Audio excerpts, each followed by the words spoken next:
6 cents? That's how much of every dollar you put into an S&P 500 fund goes into just 10 companies. You never placed that trade. You didn't pick 10 companies or set one of them at 7.5% of everything you own. Your index fund did. By rule, not opinion, the rule is size. Here's the document. State Street's fact sheet for the S&P 500 ETF Trust, 30th of June. The 10 largest holdings are 36% of the fund. The 5 largest are 25%. Same page, same date, one company, 7.5% of the index. The entire energy sector, every oil major, every pipeline, every refiner is under 3. Nvidia outweighs energy, utilities, and real estate put together. That's the 30th of June. Weights are as of the date indicated and subject to change. State Street's words on its own page.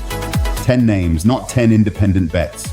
2 weeks ago, we followed the money loop. Nvidia, OpenAI, and the clouds paying each other in a circle. Nvidia sells the chips. Microsoft, Amazon, and Alphabet buy them and rent the compute back out. Broadcom does the networking. Micron makes the memory. Meta is buying the same chips. That's one supply chain taking 8 of the 10 lines. Diversification assumes your holdings can move apart. Correlation is what happens when they can't. At the end of 2000, the top of the dot-com bubble, RBC and FactSet put the 10 largest at about 23% of the index. It touched 27 during that year. Same firms, same series, end of 2025, nearly 41%. RBC Wealth Management and FactSet as of the 31st of December. 2 dated numbers side by side, that's all they are. But let me argue against my own episode properly. The leaders of that bubble were priced on projection. Many of them had no earnings at all. The companies at the top of this index produce real cash in enormous quantities now. That is a genuine difference, and anyone who skips past it is selling you fear. Second, concentration is not a bubble. It's a measurement of shape, not of value. An index can be concentrated in companies that are cheap. 36% tells you where your money went. It tells you nothing about whether that was a good price. So what is the actual risk being described here? It isn't valuation, it's correlation. 10 names, one driver.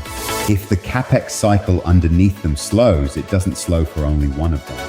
That's the whole claim, not a crash, not a bubble. Just this. The thing you thought was spread across 500 companies has less to spread across than you assumed. So here's the only instruction in this video. Your real exposure isn't the number on the fact sheet, it's 3 numbers added together. 1. Your index weight, 36% of an S&P 500 fund on the 30th of June. 2. Your direct holdings, anything you bought yourself on top of the index. 3. Your employer.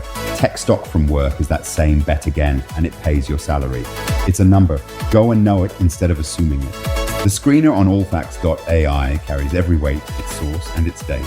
If a number can't be sourced and dated, it doesn't go in the video. This is education, not financial advice. If you want the AI boom decoded every week, subscribe.